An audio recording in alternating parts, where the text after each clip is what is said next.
ये मुझे एक नया ही ज्ञान मिल रहा है। ये जो ब्रह्म ज्ञान एकदम मिला वो अभी मुझे नया ही मिला।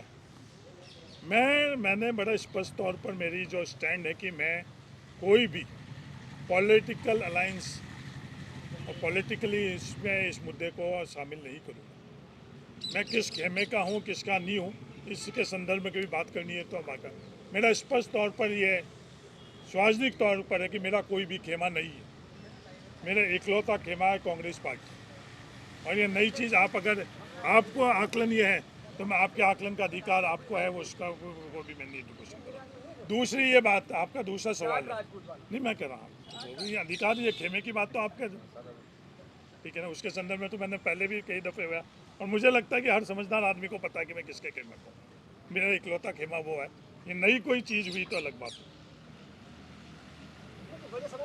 दो नहीं वजह आप समझे नहीं। भारत की राजनीति व्यक्तियों से ऊपर है, होनी चाहिए, मुद्दों पर होने चाहिए, विचार पर होने, विचारधारा पर होनी चाहिए। दूसरा आपका सवाल है कि किसी जाति का नुकसान हो रहा है और स्पेसिफिकली आपने बात करी कि राजपूत समाज का नुकसान हो रहा है। मैं सिर्फ राजपूत समाज की बात नहीं कर रहा हूँ, किसी भी जाति किसी भी वर्ग का इस व्यवस्था से नुकसान नहीं होगा। जो मैंने पहले भी बोला, भूतपूर्व सैनिकों का भी नुकसान नहीं होगा और इन वर्गों का भी नहीं होगा। उल्टा भूतपूर्व सैनिक जो EWS का है उसमें उसको मेरिट पर होगा तो उसका सिलेक्शन होगा। भूतपूर्व सैनिक SC में है तो SC का होगा, भूतपूर्व सैनिक ST में होगा तो ST में। अरे जी आप कह रहे हैं ये जाति वर्ग की भी लड़ाई नहीं है, दो खिमों की भी लड़ाई नहीं है। खुद CM OBC वर्ग से ताल्लुकात रखते हैं, उनका झुकाव OBC वर्ग के इस समझारे में होता, लेकिन कहीं ना कहीं कोई टेक्निकल बेंच है वो करना नहीं चाह रहे, क्योंकि एक मानव का ह्यूमन एंगल होता है, सॉफ्ट कॉर्नर होता है कि मैं अपने जिस कैटेगरी से आता उसका फैसला करूँ। पत्रकार महोदय ये तो मुझे समझ में नहीं आ रहा। ये बहुत बड़ा सवाल जो मैंने ट्विटर के माध्यम से कहा मुझे समझ में नहीं आ रहा। मैम इसमें नुकसान किसको है? जिस वर्ग से मुख्यमंत्री जी उसको नुकसान नहीं है, किसी और वर्ग का नहीं है, सरकार को नुकसान नहीं है, पार्टी को नुकसान नहीं है। आज भारत जोड़ो यात्रा राजस्थान के अंदर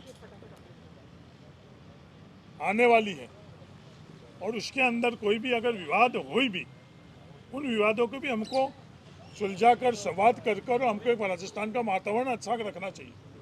और जिस मुद्दे पर कोई विवाद है ही नहीं उसको डेफर कर कौन इस क्या हासिल करना चाहता है ये मेरी समझ से परा है।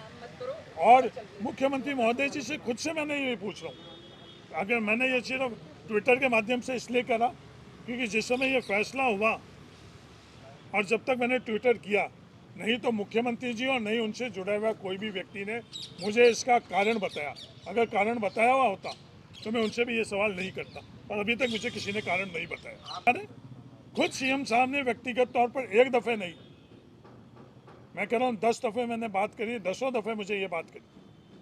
आरक्षण संघर्ष समिति के मेरे सहयोगी हम लोग सब गए, उनको ये बात करी।